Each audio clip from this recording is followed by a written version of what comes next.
Everyone told him that saving a wild predator was a terrible mistake, but now he knows why. A lonely veteran in Duluth, Minnesota, found a dying Arctic fox in a snowstorm and brought it home to save its life. He thought it was just one small act of kindness, nothing more. But when his loyal German shepherd began growling at the frozen forest, weeks later the fox returned, not alone and with something in its mouth that should have been impossible. A secret lost in the snow for decades. A mystery that would change everything for this forgotten soldier. Before we begin, where are you watching from? Drop your city, state, or country in the comments below. It's incredible to see how far these journeys of hope travel. Snow buried the world in silence, smothering Duluth beneath a sky of iron-gray clouds. Frank Wilson trudged through the endless white, as if each step pulled against the weight of his years. He was a 65-year-old veteran whose life had been carved by battles both seen and unseen. His thick red and black buffalo plaid flannel jacket, once vibrant, now dulled by age and frayed along the elbows, clung to his broad shoulders like a stubborn memory of strength. His face bore the rugged map of hardship, a square jaw dusted with short silver stubble, deep lines carved around his eyes from decades of squinting against desert sun and frozen wind alike. His gray eyes, once sharp with military readiness, now flickered like dying embers still holding fire but barely. He had the controlled posture of a man who never forgot what it meant to stand guard. Beside him padded Ranger, his German shepherd, 5 years old, large and muscular with thick sable fur and intelligent amber eyes. Ranger moved with alert grace, sniffing every gust of icy air. He wasn't just a dog. He was Frank's watchman confidant, and the only presence that still kept Frank tethered to a purpose. Loyal to the bone, trained to sense danger, but also to sense the tremor in a lonely heart. Ranger understood Frank in ways humans no longer tried to. Duluth, Minnesota was no place for someone seeking warmth, at least not in winter. Lake Superior had long frozen over, turning the horizon into an endless mirror of white. Wind howled like wolves hungry for the living, and every building seemed to hunker down beneath heavy snowdrifts. Frank's small cabin stood on the city's edge, close enough that lights from town twinkled at night, but far enough that no one bothered to knock on his door. Frank preferred it that way, or so he told himself. Years ago, he had been Sergeant Wilson, a respected leader in his unit. He returned home from war carrying medals in a box and ghosts in his chest. He tried building a life with people who loved him. There was once a woman named Margaret, soft-spoken with chestnut hair and a heart patient enough to take on any wounded thing. But patience has limits. Trauma, however, does not. Frank sabotaged every tender moment, retreating into silence, waking in cold sweats, raising his voice at kindness. Eventually, Margaret left, taking the color of his life with her. Frank never blamed her. He blamed the war. Those thoughts lingered as he walked the frozen trail behind his cabin, Ranger's paws crunching rhythmically beside him. Each breath painted a fading cloud in the air, disappearing just like every attempt Frank made at rebuilding a normal life. He remembered the therapist telling him to seek connection, to volunteer at the VA center showing group therapy, or simply talk to neighbors. Frank nodded politely at those suggestions, then returned to solitude, because solitude felt safer than failing people again. He paused as the wind grew sharper. Ranger stopped, 2 ears pricked forward. The dog's nose worked furiously, inhaling something that made his body tense. Frank knew that posture. Ranger had caught a scent, not of a threat, but of distress. "What is it, boy?" Frank muttered, voice rough from disuse. Ranger responded by whining and pulling ahead.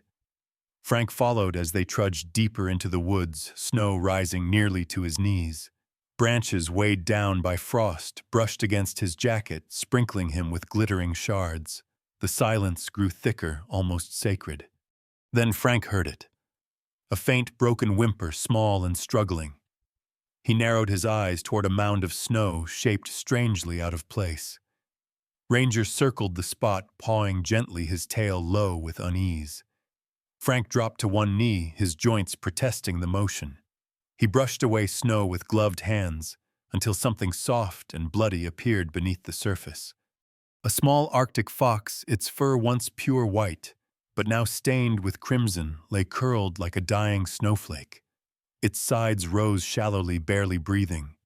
Its amber eyes, clouded with fear and pain, lifted toward Frank.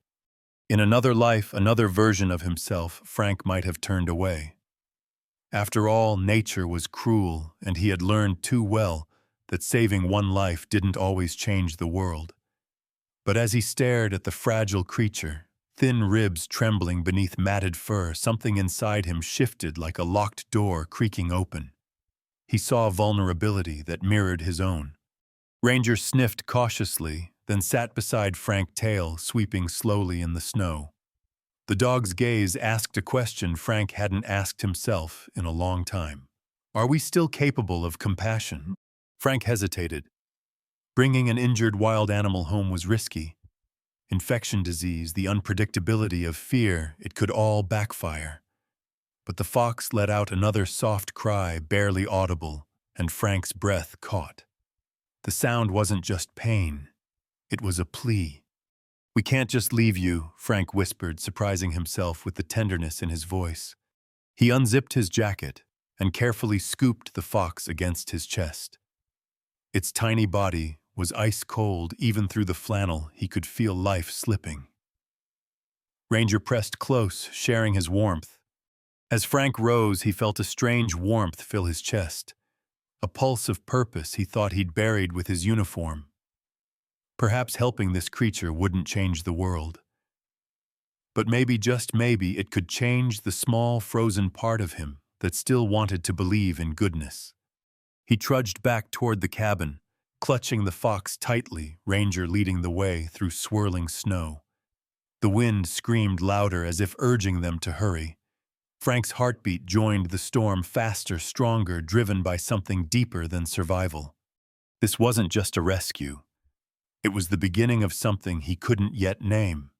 The fox shivered once more before going limp, trusting its life to a weary soldier who no longer trusted his own.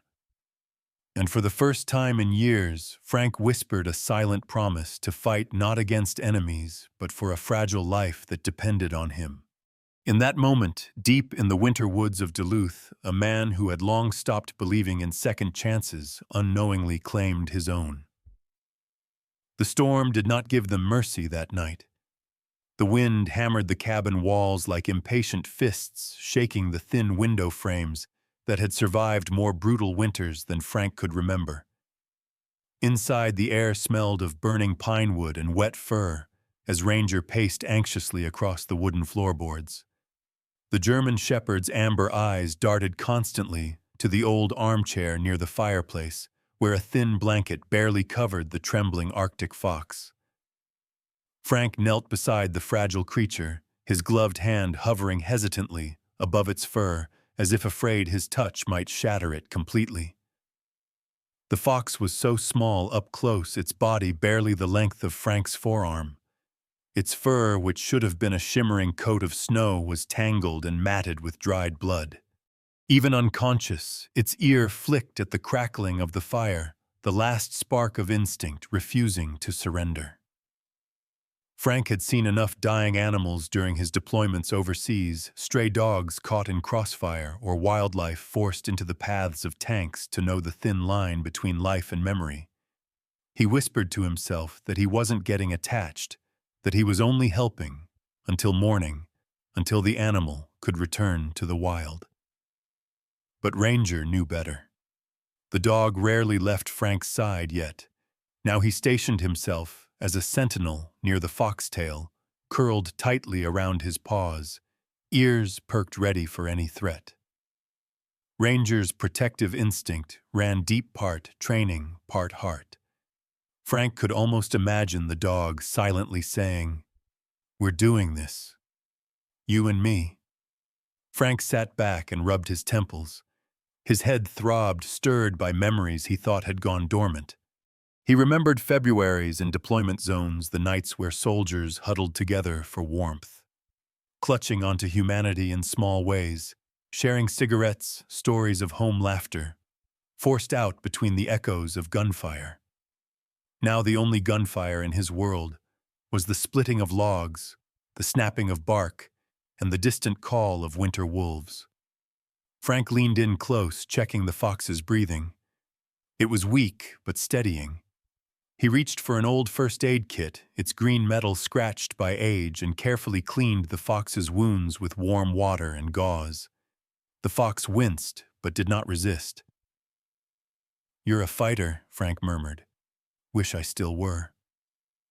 The fox's eyes fluttered open briefly, a faint golden glimmer, and Frank saw something he hadn't seen in his own reflection for years: trust. A soft knock suddenly jolted his attention. Ranger's ears perked as he growled low. Visitors were rare enough in summer, but in a blizzard Frank pulled himself up slowly, bones creaking like old hinges, and moved to the door. When he cracked it open, a blast of icy air invaded the warmth inside. A bundled figure stood outside, shaking snow from a heavy parka. "Frank." "You home?" The voice was familiar, a blend of worry and scolding wrapped in humor. It belonged to Tom Harrigan, his nearest neighbor, if one could call someone who lived a mile away a neighbor. Tom was in his late 50s, slightly younger than Frank, but weathered by logging and Minnesota winters. His face was rounder than Frank's and framed by a salt and pepper beard that always seemed 1 week overdue for trimming. His hazel eyes were kind yet sharp, an expression earned from years of looking out for others on remote land. Tom had once worked search and rescue, a job that shaped his instinct to check on people, even the ones who insisted they were fine. Especially the ones who insisted they were fine. "Storm's getting worse," Tom muttered, stomping snow off his boots. "Saw your chimney smoking, figured I'd make sure the old bear wasn't frozen stiff in his cave." He chuckled, unaware of the tension inside, until Ranger stood firmly between him and the armchair, tail stiff. "Whoa, easy, big guy," Tom said, raising his hands. Frank stepped aside. "It's all right. He's on edge tonight." Tom glanced past Frank's shoulder and froze. "Is that a fox?" His brows shot up. "Frank, what in God's snow-coated world?" Frank sighed, knowing how insane it looked. "Ranger found him. He was hurt. I brought him in." Tom scratched his beard. "A wild animal inside your house. That's a new one." "He was dying," Frank replied simply. Tom's gaze lingered on Frank longer than necessary, reading him the way only someone who cared would. He didn't argue. He simply said, "Let me help," and kneeled beside the fox. Together they examined its injuries more thoroughly. Some claw marks suggested a predator attack, maybe a wolf or lynx. But there was something else too, a thin line of bruising around the fox's neck that looked almost like rope. Frank looked at Tom. Tom looked back. Their unspoken question hanging heavy. "Who would trap a fox here? And why someone's been messing with traps too close to town," Tom said, jaw tightening. "Illegal ones." Ranger growled again, as if he too understood the threat wasn't over. "I'll check around tomorrow," Tom offered, rising to his feet thoughtfully. "People forget these forests are alive. We share them." Frank nodded, grateful for the help, but uneasy about the implications.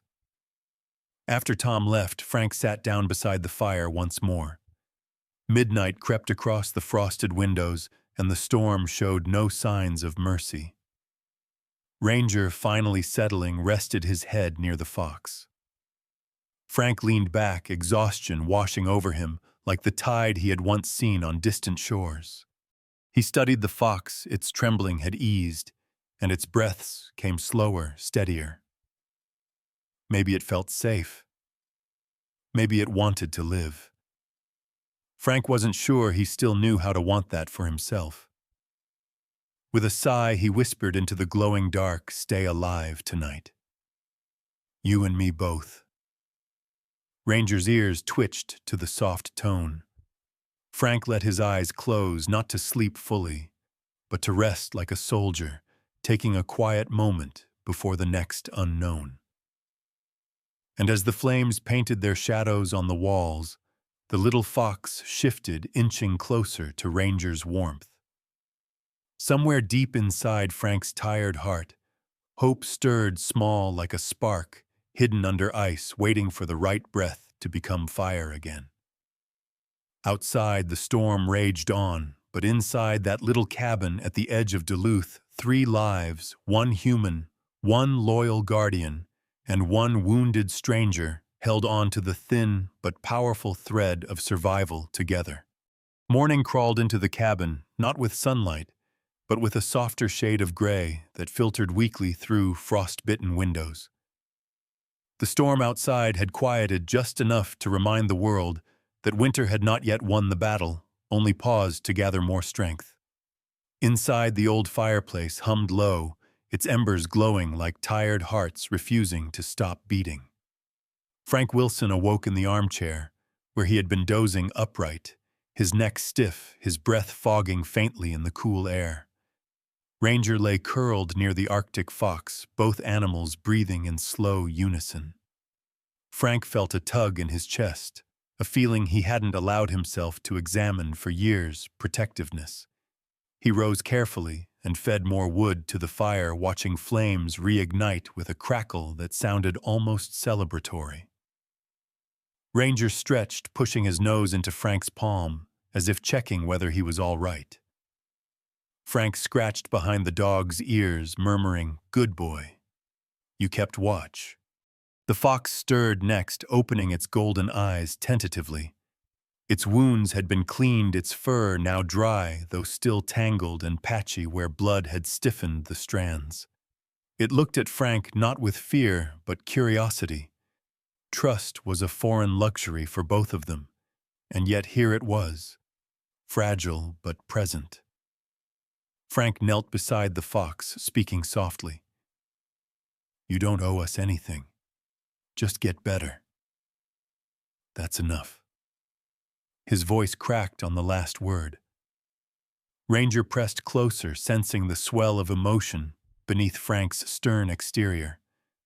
The fox shifted, inching toward the dog, resting its narrow muzzle against Ranger's paws. The gesture surprised them both. Ranger blinked in confusion before lowering his head gently to share warmth. Jealousy had given way to acceptance, maybe even a budding bond. Frank chuckled, just a small exhale with the ghost of a smile, but it was the first genuine warmth his face had shown in years. He brewed coffee on an old metal kettle, then heated broth for the fox. As he fed it small sips with a spoon, he noticed its eyes tracking him, absorbing his every move like a student studying human kindness for the first time. "You've got spirit," he said. "More than me these days." He didn't expect a response yet. Somehow he felt understood. Hours passed with careful tending, adjusting blankets, monitoring the fox's breathing, comforting Ranger when confusion flickered in the dog's gaze. The quiet moments felt almost sacred, as though the cabin had become a sanctuary, where 3 souls, each wounded in their own way, were learning how to coexist without fear. Late afternoon brought a soft knock at the door. Frank tensed instinctively, his years of vigilance coiling like a compressed spring. Ranger barked once, deep and protective. Frank opened the door to find Dr. Emily Carter, the town veterinarian. She was in her early 40s, tall and slim, with a calm stance that signaled confidence rather than arrogance. Her dark brown hair was tied neatly into a braid hanging over her shoulder, and her winter coat shimmered with melting snowflakes. Her eyes, a thoughtful shade of green, held both intelligence and compassion. Tom must have contacted her. She offered a warm but cautious smile. "Heard you picked up a guest," she said, lifting a small medical bag. "Mind if I take a look?" Frank nodded stiffly, unused to having anyone in his home who wasn't Ranger. Emily stepped in and immediately noticed the fox. Her expression softened into something like awe.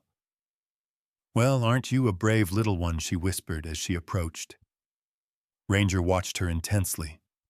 She extended her hand for him to sniff, showing respect. Only after Ranger stepped aside did she kneel beside the fox. She moved gently, checking its injuries with experienced hands. "Claw marks are healing," Emily murmured. "But this bruising around the neck, someone tried to trap it."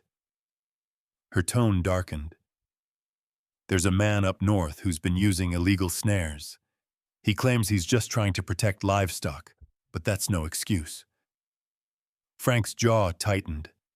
Conflict sparked inside him, memories of fighting those who exploited the weak. Emily looked up at Frank, reading the storm forming behind his eyes. "The fox seems to trust you. That's rare. They're wild creatures, but they know when someone means to hurt them or help them." Ranger lay down closer to the fox, as if confirming the bond Emily spoke of. She smiled at the sight. "He's a guardian, huh?" Frank nodded. "He saved my life more than once." Emily examined Frank, then not physically, but with curiosity. "You did something good here. Don't downplay that." Frank swallowed hard. Compliments felt like medals he no longer earned. "I only did what anyone should," he muttered. Emily packed up her tools and stood. "I'll bring some proper supplies tomorrow. Antibiotics, suture ointment, the works." She hesitated before adding softly, "You're not alone out here, Frank." That sentence struck him deeper than he cared to admit.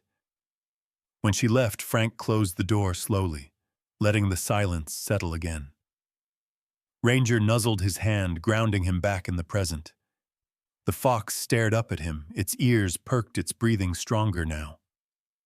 Frank sank onto the floor beside them, leaning back against the armchair. He felt something warm in his chest, not the fire's heat, but a spark of connection he thought long extinguished. He spoke quietly, half to the fox, half to himself. "People always say we help animals to save them, but sometimes it's us who need saving." Ranger laid his head in Frank's lap, and the fox mirrored the gesture on the other side, pressing lightly against his leg. The weight of responsibility, the unexpected comfort, it made Frank's eyes sting. For the first time in years, he didn't push the feeling away. He breathed it in. Outside, snowflakes danced gently like feathers falling from a sleeping sky. Inside, 3 hearts, each scarred but still beating, found warmth not only in the fire, but in the quiet miracle of shared survival. And as night crept in again, Frank realized something profound. Healing doesn't always arrive loudly or all at once. Sometimes it begins with the soft nuzzle of a dog, the slow blink of a fox, and the delicate return of hope. The next morning arrived with a stillness that felt almost unreal. After days of blizzard winds thrashing the walls, the quiet seemed like a different world, one the storm had no memory of. Pale sunlight filtered through scattered clouds, painting soft lines across the wooden floor inside Frank Wilson's cabin. Outside, the trees shimmered with new frost, their branches heavy with the weight of thawing ice, yet every crystal glimmered like hope, daring to survive the cold. Frank awoke to Ranger's gentle nudge against his shoulder. The German shepherd, with his thick sable fur and solemn amber eyes, seemed unusually restless. He stood beside the bed and let out a soft whine as if urging Frank to rise.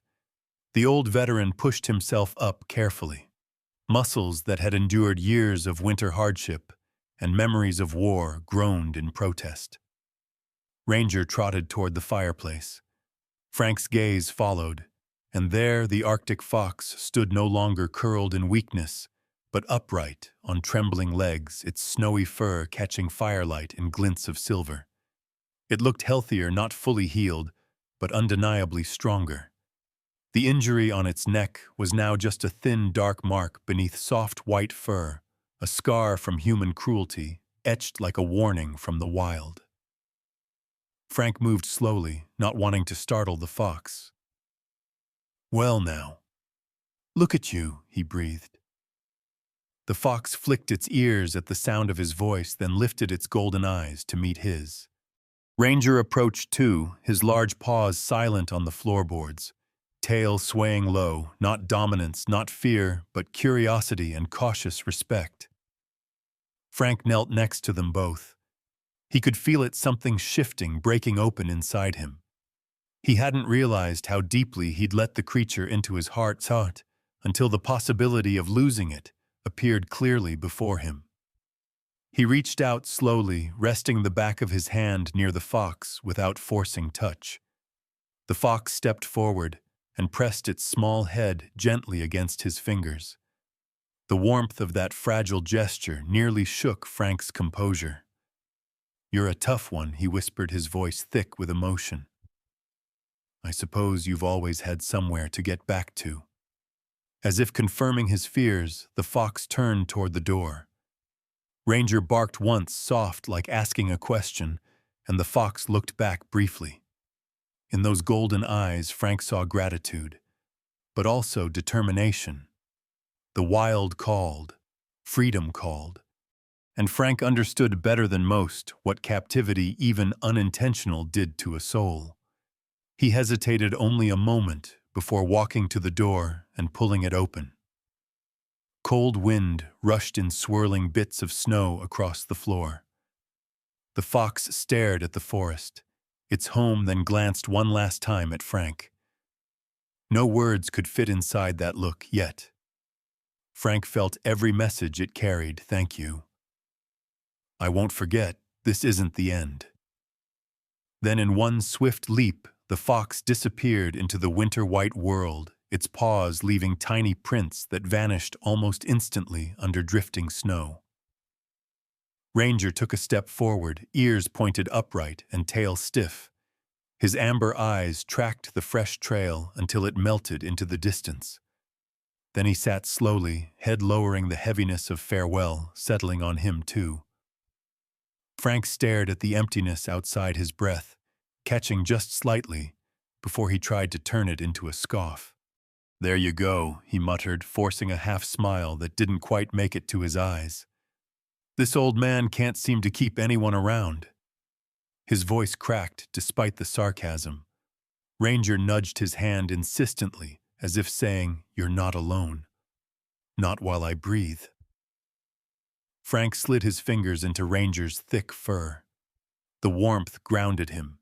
He closed the door and locked it, though he knew locks kept out far less dangerous things than loneliness. The cabin suddenly felt bigger, quieter.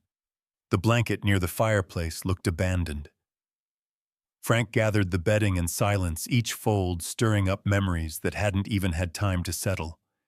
He packed away the medicine Emily Carter had brought, his thoughts drifting to her. She had said she would come back today to check on the fox. He dreaded seeing disappointment in her eyes, and worse, concern in her voice.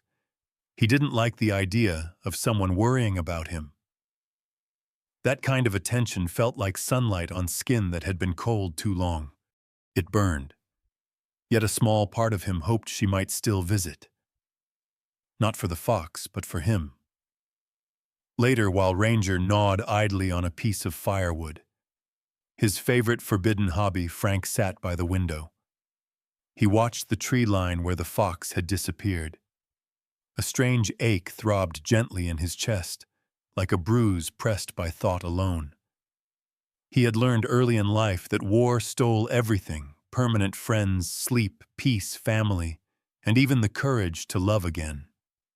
People left. Death took some. Trauma drove others away. The rest simply drifted from him like smoke.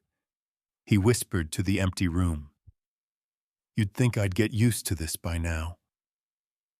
Ranger lifted his head with a quiet groan, walked over and rested it heavily on Frank's knee. The dog's presence was a reminder he wasn't entirely deserted. But the silence still rang too loud. Afternoon came with no sign of Emily. Rationally, Frank told himself she must have been busy, her job serving an entire town of pets, and wildlife wasn't small. But irrationally, he wondered if she cared less now that the fox was gone. He shook the thought away. Emotional weakness irritated him. The sun shifted lower edging behind the clouds, and the sky deepened into a soft lavender gray as dusk threatened to steal another day. Despite the cold, creeping through cracks in the walls, Frank went outside. Ranger padded along, staying close enough to touch, should either of them feel the sudden weight of solitude again. Near the wood's edge, Frank found the faintest hint of paw prints in the snow. They led forward, always forward, never back. He smiled, though it hurt. "Good," he said into the wind. "That's how it should be." The breeze carried the words away, but he hoped the fox might hear them somewhere in the great white silence. Ranger leaned against him, and Frank laid a grateful hand over his dog's back. Together, they stared into the forest as the first stars shivered to life in the sky. For a brief moment, Frank imagined a flash of white fur between the trees, watching over them from afar. Maybe hope didn't vanish when the fox ran. Maybe it just moved ahead, waiting for him to follow. And though he didn't know it yet, this goodbye was only a turning page, not the final chapter. Spring in Duluth did not arrive with blooming flowers or warm breezes.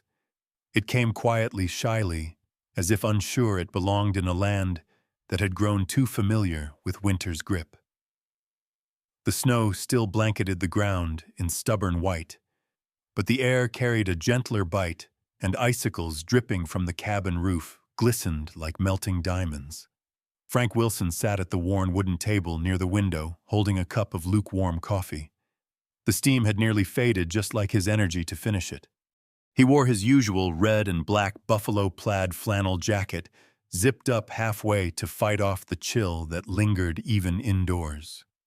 His gray eyes gazed absently into the forest beyond the glass, where every tree stood like a sentinel guarding secrets. Ranger sprawled at his feet, lifted his head occasionally to study his human concern embedded in every tilt of his ears. The German shepherd sensed the emptiness that had been growing since the fox left.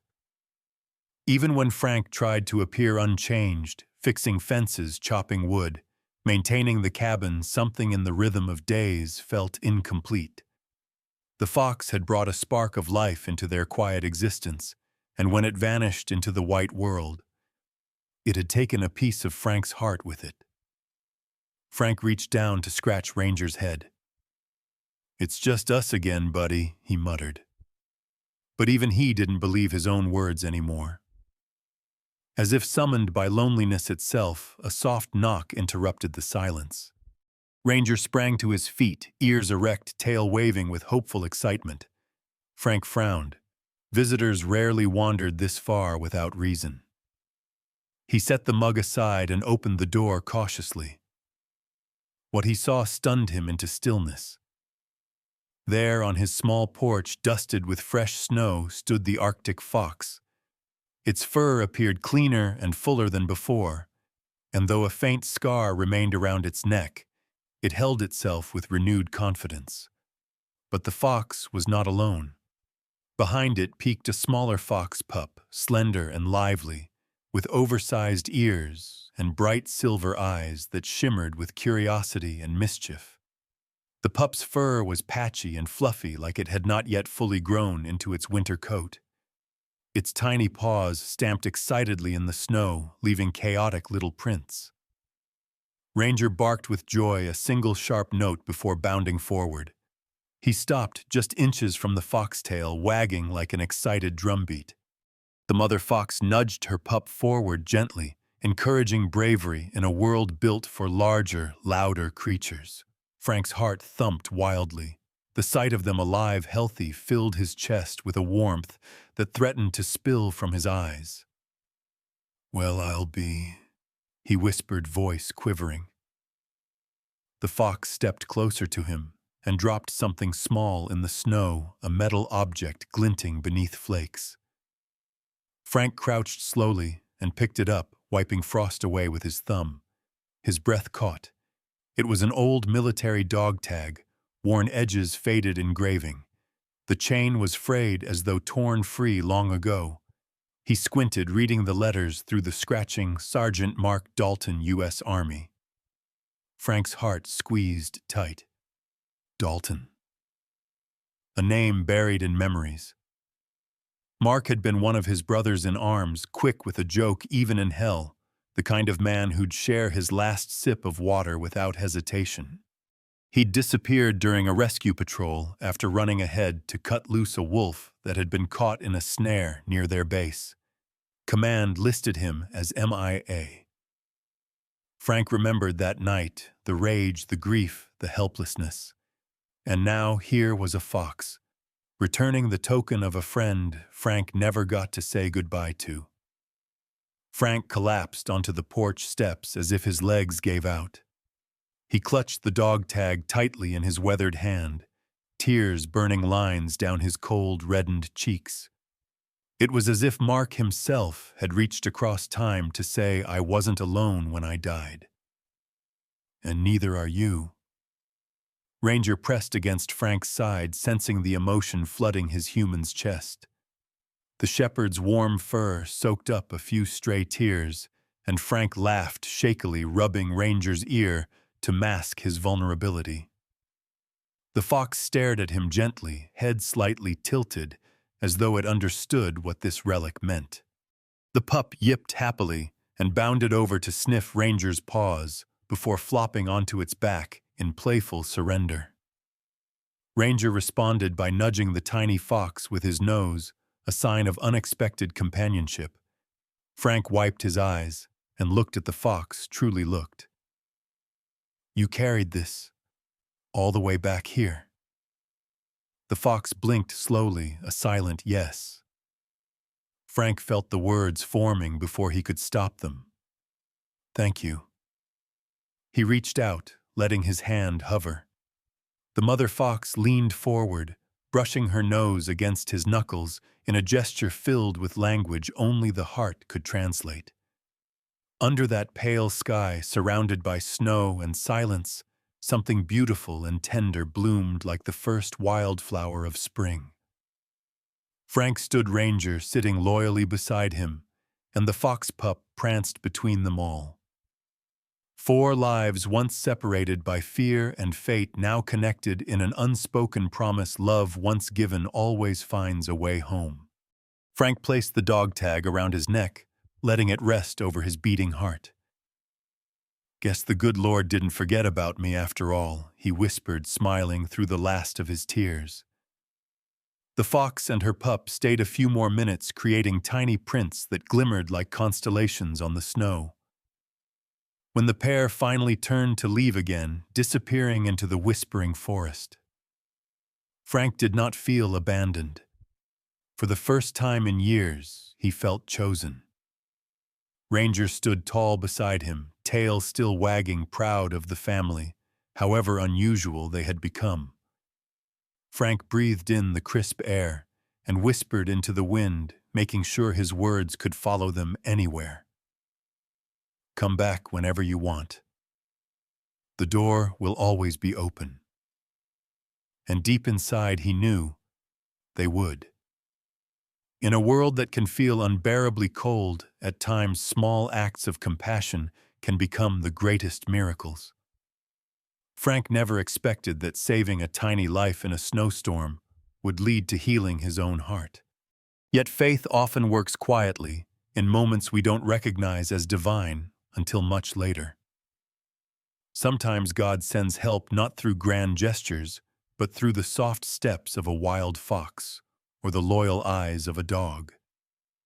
When we choose kindness, especially when we feel we have nothing left to give, He sees it. He remembers it.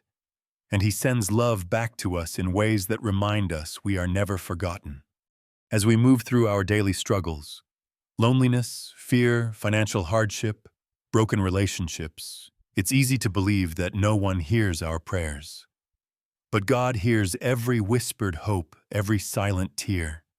He works through the creatures and people He places in our palm, like the fox that returned with a gift from a fallen hero, reminding Frank that friendship, faith, and love never truly disappear. They endure, they return, they bless us when we least expect it. May this story remind you that miracles are real, not just in ancient times or faraway places, but here and now in small cabins, tired hearts, and ordinary days. May we all learn to look deeper to help others even when it feels difficult, to trust that every good deed plants a seed of grace that God will one day return to us tenfold. Before you go, we would love to know where you are watching from, your city, your state, or your country. Share your thoughts about this story in the comments below. Have you ever experienced a moment where God used an animal or a stranger to bring hope back into your life? If this message touched your heart, please like, share, and subscribe to the channel. It helps these stories reach more people who might need comfort, courage, or a gentle reminder that they are not alone.